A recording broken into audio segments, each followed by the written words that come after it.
প্রিয় শিক্ষার্থীরা, আজ এই ভিডিওতে আমরা আলোচনা করতে যাচ্ছি এইচএসসির আইসিটির তৃতীয় অধ্যায় মানে সংখ্যা পদ্ধতি। এই সংখ্যা পদ্ধতির একটি গুরুত্বপূর্ণ টপিক হচ্ছে যে আমাদের এন এর মান নির্ণয় করা। সংখ্যা পদ্ধতিতে মূলত আমাদের রূপান্তর নিয়ে প্রশ্নগুলো করে থাকে। সেখানে আমাদের গদাগে অথবা ঘদাগে বলা থাকে এরকম যে এন এর মান নির্ণয় করো এবং দুটি চলকের মান তারা দিয়ে রাখে প্রশ্নে। দেখতে পাচ্ছ আমি এখানে একটি উদাহরণ রেখেছি, সেটা অবশ্যই বোর্ড উপযোগী, বোর্ডে আসার মতো এরকম একটি প্রশ্ন। এখানে এর মান আমি দিয়েছি এবং বি এর মান দিয়েছি। এখানে এর মানটা হচ্ছে আমাদের দশমিক সংখ্যা পদ্ধতিতে 52, আর গ এরকম বলা আছে যে এর সমতুল্য মান হচ্ছে আমাদের 34, কিন্তু তার ভিত্তি হচ্ছে এন। তাহলে আমাদের এন এর মান কত হবে, তাহলে আমাদের এটা নির্ণয় করতে হবে। কিন্তু উপরে কিন্তু স্পষ্ট বলেছিল যে এর মান দশমিক হচ্ছে 52, কিন্তু এখানে বলেছে এই 52-র এই সমতুল্য মান হচ্ছে আমাদের 34, কিন্তু তার ভিত্তি হচ্ছে এন। তাহলে এন কত তার নির্ণয় করো। তাহলে চলো এটাকে সমাধান করি। এই জাতীয় প্রশ্নগুলো আমাদের সলিউশন করতে গেলে প্রথমে আমাদের দেখতে হবে যে দেওয়া আছে কোন মানটা, সেই মানটা আগে ডিক্লেয়ার করতে হবে। তাহলে আমি এখান থেকে উত্তর করা শুরু করছি। প্রথমেই যে প্রশ্নের মানটা দেওয়া আছে তা লিখছি। এখানে এর মান স্পষ্ট দেওয়া ছিল যে 52 দশমিকে, লিখলাম দেওয়া আছে এ ইকুয়াল 52 দশমিকে। তারপর আমাদের প্রশ্ন মধ্যে দেখতে হবে প্রশ্নের প্যাটার্নে কি বলা আছে। এখানে স্পষ্ট বলা আছে এরকম যে এর সমতুল্য মান হচ্ছে আমাদের 34, তার ভিত্তি হচ্ছে এন। তাহলে এই লাইনটা অবশ্যই আমাদের ডিক্লেয়ার করতে হবে, যার জন্য আমরা এখানে লিখেছি প্রশ্ন মতে যে এ ইকুয়াল 34, ভিত্তি হচ্ছে আমাদের এন। এখন এই জায়গায় কিন্তু আমাদের এ এর মান স্পষ্ট দেওয়া আছে, তাহলে আমরা অবশ্যই লিখতে পারি যে এ এর মান হচ্ছে আমাদের 52, তার সংখ্যা পদ্ধতি হচ্ছে দশমিক, আর এই দিক দিয়ে আমাদের যা ছিল আমরা তাই লিখব। এই মানটা কোন সংখ্যা পদ্ধতিতে আছে আমরা জানতে পারছি, এটা হচ্ছে দশমিক সংখ্যা পদ্ধতিতে, কিন্তু এই মান যে 34টা দেওয়া আছে এটা কোন সংখ্যা পদ্ধতিতে তা বলা নেই। এর জন্যই তারা আমাদের বলেছে যে এন এর মান নির্ণয় করো। এই মান হচ্ছে দশমিকে, কিন্তু এটি কোন সংখ্যা পদ্ধতিতে আছে তা আমরা স্পষ্টভাবে বুঝতে পারছি না। তাহলে আমাদের করণীয় কি? তাহলে যে কোনো একটা মানকে আমাদের দশমিক সংখ্যা পদ্ধতিতে আনতে হবে, কারণ এটা সমতুল্য করতে গেলে আমাদের এই মানটাকে অবশ্যই আবার দশমিকে আনতে হবে।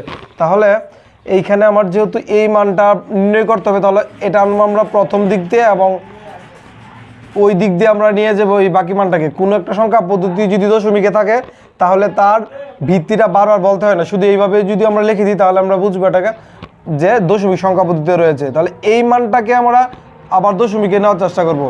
যে কোনো একটা সংখ্যা পদ্ধতিতে যদি থাকে মান, সেটাকে যদি দশমিকে নিতে চাই তাহলে আমরা গুণ এবং যোগ প্রক্রিয়ায় নেব। তাহলে তার ভিত্তি যেহেতু আমরা জানি না, সেটাকে আমরা দশমিকে কনভার্ট করব, তাহলে আমাদের এনের মানটা নির্ণয় হয়ে যাবে। তাহলে প্রক্রিয়া হচ্ছে গুণ এবং যোগ প্রক্রিয়ায়। যে কোনো একটা মানকে যদি আমাদের দশমিকে কনভার্ট করতে হয় তাহলে গুণ এবং যোগ প্রক্রিয়া করতে হয়, যার জন্য আমরা এখানে লিখলাম প্রথমে যা দেওয়া আছে 3, গুণ আকারে লিখলাম আমরা n, তারপরে দেওয়া আছে 4, এখানে গুণ আকারে দেওয়া আছে যে n। এখানে যা থাকবে আমরা তাই লিখব। যেহেতু আমরা দশমিকে যাচ্ছি আর দশমিক সংখ্যা হচ্ছে 0 থেকে 9 পর্যন্ত, তাহলে আমরা বিপরীত ক্রমে এই মানগুলো বসাবো। এখানে আমরা বসাবো 0, তারপরে বসাবো 1 2 3, এইভাবে আমরা ক্রমান্বয়ে বসিয়ে যাব। আর এই দিক দিয়ে আমাদের যা ছিল আমরা তাই লিখব। এখন হচ্ছে এই জায়গার কাজটা, এই পুরো কাজটা করলে আমরা এখান থেকে পাবো আমরা 3n, আর এই জায়গায় যদি এই কাজটা করি দেখতে পাচ্ছি এই n এর উপর আমরা এই ভিত্তি হিসেবে 0 ব্যবহার করেছি। তাহলে লগের নিয়মে আমরা অবশ্যই বলতে পারি, ক্লাস 10 এর নিয়মে এই কোনো একটা সংখ্যার উপর যদি ভিত্তি 0 থাকে তাহলে তার মান 1 হয়ে যায়। তাহলে এই 1 এর সাথে এখন আমরা 4 গুণ করব, তাহলে এই দিক দিয়ে আমরা 4 পাবো।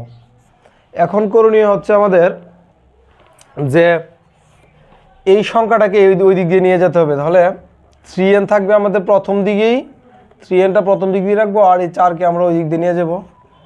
তাহলে এইখানে রয়েছে প্লাস আকারে, আমাদের যদি সমানের ওই দিকে চলে যায় তাহলে চিহ্নের পরিবর্তন হবে। তাহলে আমরা 4 এই দিক দিয়ে আমরা এখন মাইনাস আকারে রাখবো, আর 3n তো 3nই, এই মান থেকে যদি আমরা এই মানটা বাদ দিই তাহলে আমরা পাচ্ছি 48।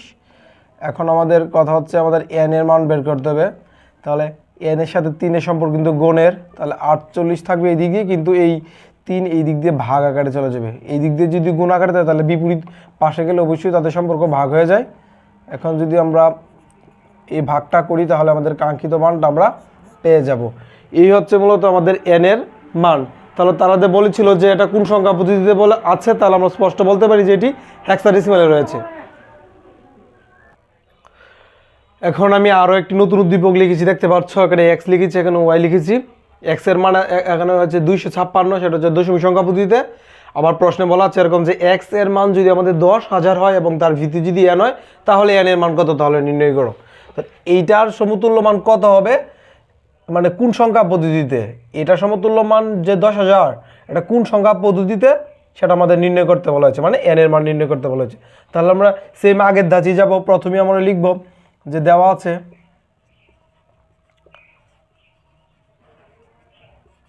আছে x এর মান আমাদের যা আছে তাই লিখব। আর প্রশ্নের তথ্য অনুযায়ী যেহেতু এখন সাজাবো, তাহলে এখন আমরা লিখব যে প্রশ্ন মতে হচ্ছে x ইকুয়াল হচ্ছে আমাদের 10,000 আর তার ভিত্তি হচ্ছে n। আমরা এখানে 22 করবো যেহেতু এখানে সমান। তাহলে x এর মান এখানে কিন্তু স্পষ্ট বলা ছিল যে হচ্ছে 256, তার ভিত্তি হচ্ছে 10 মানে দশমিকে, আর এখানে যা ছিল তাই। এখন কথা হচ্ছে আমাদের প্রয়োজন কোনটা, কোন মানটা আমাদের আগে বের করতে হবে। এখানে প্রয়োজন হচ্ছে আমাদের n এর মান নির্ণয় করা, তাহলে এটা আমরা প্রথম দিকে নিয়ে আসি আর এই মানটা আমরা এই দিকে নিয়ে যাচ্ছি। আরেকটা কথা হচ্ছে দশমিক সংখ্যা পদ্ধতি যদি কোনো মান থাকে তাহলে আমাদের ব্র্যাকেট দিয়ে তাদের ভিত্তিটা লিখতে হয় না, এইভাবে যদি আমরা খোলাভাবেও লিখি তাহলে বোঝা যাচ্ছে সে দশমিকে। কোনো ভিত্তি আমরা না করলেও স্পষ্ট বুঝতে পারবো যে সেটি দশমিকে রয়েছে। তাহলে আমাদের করণীয় হচ্ছে এটার মান বের করা। এটা কোন সংখ্যা পদ্ধতিতে আমরা জানি না, কিন্তু এটা কোন সংখ্যা পদ্ধতিতে আছে আমরা জানি, এটা হচ্ছে দশমিক। তাহলে এই মানটাকে আমরা দশমিকে নিব। তাহলে যে কোনো একটা সংখ্যা পদ্ধতির মানকে যদি আমরা দশমিকে আনতে চাই তাহলে গুণ এবং যোগ প্রক্রিয়া আনতে হবে। তাহলে গুণ এবং যোগ প্রক্রিয়াটা এখানে অ্যাপ্লাই করব। তাহলে গুণ এবং যোগ, প্রথমে লিখলাম 1, তার ভিত্তির আমরা গুণাকারে রাখবো, যোগ চিহ্ন দিব। তারপরে 0, তার ভিত্তির আমরা গুণাকারে রাখবো। তারপরে হচ্ছে আবার 0, তারপরে হচ্ছে আবার 0। আমাদের 3টি 0 হয়ে গেছে, সর্বশেষ একটি 0 বাকি থাকে। এই হচ্ছে আমাদের সর্বশেষ 0টি। আর যেহেতু আমরা এটাকে সংখ্যা পদ্ধতি দশমিকে নিচ্ছি, দশমিক হচ্ছে 0 থেকে 9 পর্যন্ত, তাহলে আমরা বিপরীত ক্রমে এখানে 0, তারপরে 1, 2, 3, 4 এইভাবে লিখবো ক্রমান্বয়ে। আর ওই দিকে যা ছিল আমাদের তাই লিখবো। ওই দিক দিয়ে আমাদের ছিল 256, আমরা 256 লিখলাম। এখন এই ক্যালকুলেশনের কাজটা করব। এখানে n এর উপরে পাওয়ার হিসেবে হচ্ছে 4, আমরা লিখবো n⁴। এইখানে আমরা যা পাবো সেই মানের সাথে যদি আমরা 0 গুণ করি তাহলে আমাদের মান হচ্ছে 0, তাহলে আমরা এখানে 0 লিখবো। সেমভাবে এখানে n² পাবো, কিন্তু যদি আমরা এটাকে 0 সাথে গুণ করি এই দিক দিয়ে 0, এখানেও সেম ফলাফল, এই জায়গায় আমাদের সেম ফলাফল। তাহলে ওই দিক দিয়ে বাকি থাকলো 256। এখন আমাদের এই পুরোটা থেকে আমরা নিতে পারি, দেখতে পাচ্ছি হচ্ছে n⁴, আর ওই দিক দিয়ে হচ্ছে 256। এটাকে চাইলে আমরা ভাঙতে পারি, এইটাকে আমরা এইভাবে প্রকাশ করতে পারি। যেহেতু এখানে 4 হচ্ছে, 4কে আমরা 2 উপরে স্কোয়ার দিয়ে আমাদের এইভাবে আমরা ভাঙতে পারি যে n² আবার এর উপরে আবার স্কোয়ার, কারণ এই পাওয়ার দ্বারা মূলত বুঝিয়েছে যে দুইটি আমাদের 2 রয়েছে, তাহলে 2 আর 2 যদি গুণ করি আমাদের 4ই হবে। তাহলে এই দিক দিয়ে আমরা ভেঙে নিলাম এই কাজটা করে, আর ওই দিক দিয়ে আমরা যা আছে আমরা তাই লিখে নিলাম। এখন এই স্কোয়ারটাকে চাইলে আমরা রুট করতে পারি, এই দিক দিয়ে আমাদের যা ছিল তাই লিখবো, এই দিক দিয়ে রুট করে ফেলবো। 256 তো 256 লিখবো। এখন হচ্ছে আমরা ক্যালকুলেটরের সহযোগিতায় প্রথমে লিখবো রুট চিহ্ন দিব প্রথমে, তারপরে এই মানটা লিখবো। তাহলে এই রুট চিহ্ন যদি আমরা এই মানটা লিখি তাহলে আমাদের এরকম মান আসবে যে 16 আসবে। এই ক্যালকুলেশন করার পরে এরকম 16 একটা মান আসবে। এখন কিন্তু আমাদের কাজ শেষ না, এখন আবার কি করব, আমাদের এই n এর উপরে যেহেতু আমরা স্কোয়ার, আমরা চেষ্টা করব 16কে কীভাবে করলে আমরা আবারও এটাকে রুট করতে পারি, আবার আমরা এটাকে স্কোয়ারও আমরা রূপান্তর করতে পারি। স্কোয়ার বলতে আমি এরকম বুঝেছি যে কত সংখ্যার উপরে আমাদের স্কোয়ার ব্যবহার করলে আমাদের 16 হবে। আমরা যদি 4-এর উপরে স্কোয়ার ব্যবহার করি তাহলে বোঝানো হচ্ছে যে 4 দুইটি, আর 2টি 4 যদি আমরা গুণ করি তাহলে আমাদের 16 হয়ে যাচ্ছে। তাহলে আমরা এখানে 4-এর উপরে স্কোয়ারটা ব্যবহার করতে পারি। এই দিক দিয়ে স্কোয়ার রয়েছে, এই দিক দিয়ে স্কোয়ার রয়েছে, আমরা যদি 2টি স্কোয়ারকে তুলে দিই তাহলে আমাদের n এর মান বেরিয়ে যাচ্ছে 4 মানে 4। এই হচ্ছে আমাদের n এর উত্তর। তাহলে এটাতে 4 সংখ্যা ভিত্তিতে রয়েছে, মানে তার এই ভিত্তি হচ্ছে আমাদের 4। এই ছিল মূলত আমাদের x এবং y যে উদ্দীপক, সেই উদ্দীপকের তথ্য অনুযায়ী আমাদের n এর মান নির্ণয় করা। এখন আমরা আরও একটু ডিপে ঢুকবো, মানে আর একটা কঠিন অঙ্ক এরকম সলিউশন করব। এই হচ্ছে আমাদের সর্বশেষ সমস্যাটি। এখানে লিখেছি আমি যে p, আরেকটি হচ্ছে q। p এর মান হচ্ছে আমাদের 83, সেটা হচ্ছে দশমিক সংখ্যা পদ্ধতিতে। আর কিউ এর মানটা বানিয়ে নিতে রেখেছি। এখন প্রশ্নে গদাকে বলেছে এরকম যে পি এর সমতুল্য মান যদি আমাদের 123 হয়, তার ভিত্তি যদি n হয়, তাহলে n এর মান নির্ণয় করো। তাহলে সেম প্যাটার্ন, প্রথমে আমাদের লিখতে হবে যে দেওয়া আছে, যা দেওয়া ছিল পি এর মানটা আমরা লিখলাম। তারপর প্রশ্ন মতে তারা বলেছে যে পি এর সমতুল্য মান হচ্ছে 123 n সংখ্যক ভিত্তিতে, তাহলে লিখলাম যে প্রশ্ন মতে পি ইকুয়াল 123 n সংখ্যক ভিত্তিতে। এখন আমার কথা হচ্ছে পি এর মান কিন্তু স্পষ্ট বলা ছিল প্রশ্নে 83, সেটা হচ্ছে দশমিক সংখ্যা পদ্ধতিতে, তাহলে আমরা লিখলাম পি এর মান 83 দশমিক সংখ্যা পদ্ধতিতে, ইকুয়াল টু ইকুয়াল ইউজ করলাম, আর এই মানটা যা ছিল আমরা তাই লিখলাম। এখন এই দুইটা থেকে আমাদের প্রশ্নের মধ্যে বলেছিল মান বের করতে হবে n এর, তাহলে যার মান বের করতে হয় তার দিকটা প্রথম দিকে নিয়ে আসতে হয় আর কি। তাহলে এই মানটা এখানে লিখলাম, আর এই আমাদের মানটা ওই অন্য দিকে নিয়ে গেলাম। এখন কথা হচ্ছে এখানে তো কিন্তু তাদের ভিত্তি ছিল 10, মানে দশমিক সংখ্যা পদ্ধতিতে, আমি কিন্তু এখানে ভিত্তিটা ইউজ করিনি। এই কারণেই করিনি কারণ যদি সংখ্যা পদ্ধতিতে কোনো মান থাকে তাহলে আমাদের তার ভিত্তি এখানে ডিক্লেয়ার করতে হয় না। এখন এই মানটা কোন সংখ্যা পদ্ধতিতে আছে আমি জানি না, কিন্তু এটা যে কোন সংখ্যা পদ্ধতিতে আছে অবশ্যই জানি, সেটা হচ্ছে দশমিক।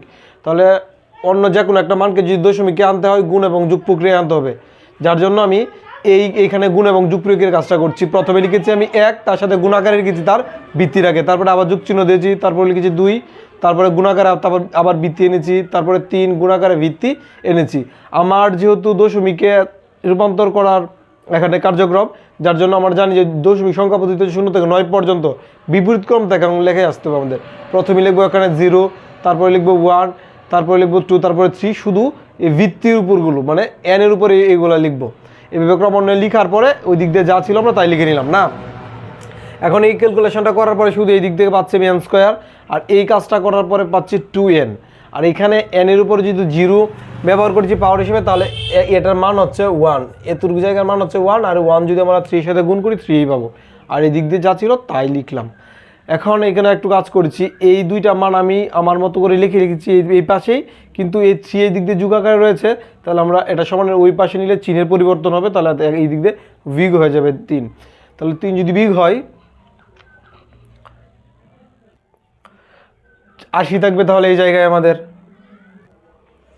তাহলে থাকবে আমাদের n স্কোয়ার, তারপরে থাকবে 2n, আর এই দিক দিয়ে থাকবে আমাদের 80। এখন এটাকে মিডিল টার্ম করতে হবে, ক্লাস 10 এর নিয়মে আমাদের এটাকে মিডিল টার্ম করতে হবে।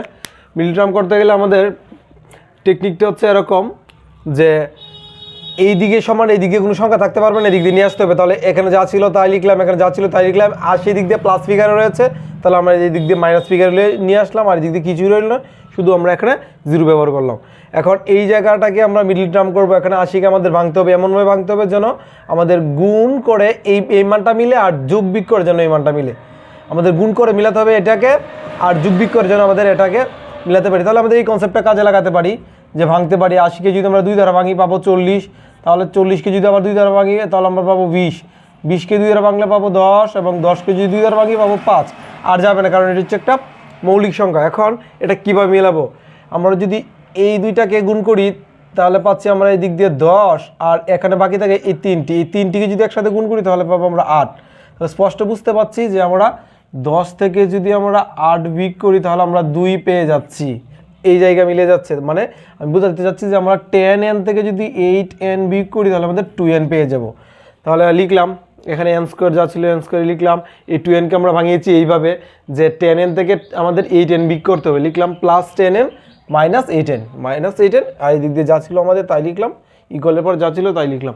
এখন দেখতে পাচ্ছি এখানে 2টি দলে বিভক্ত হয়ে গেছে, এই দিক দিয়ে একটি দল, এই দিকটি দল, আমাদের এখানে কমন নিব।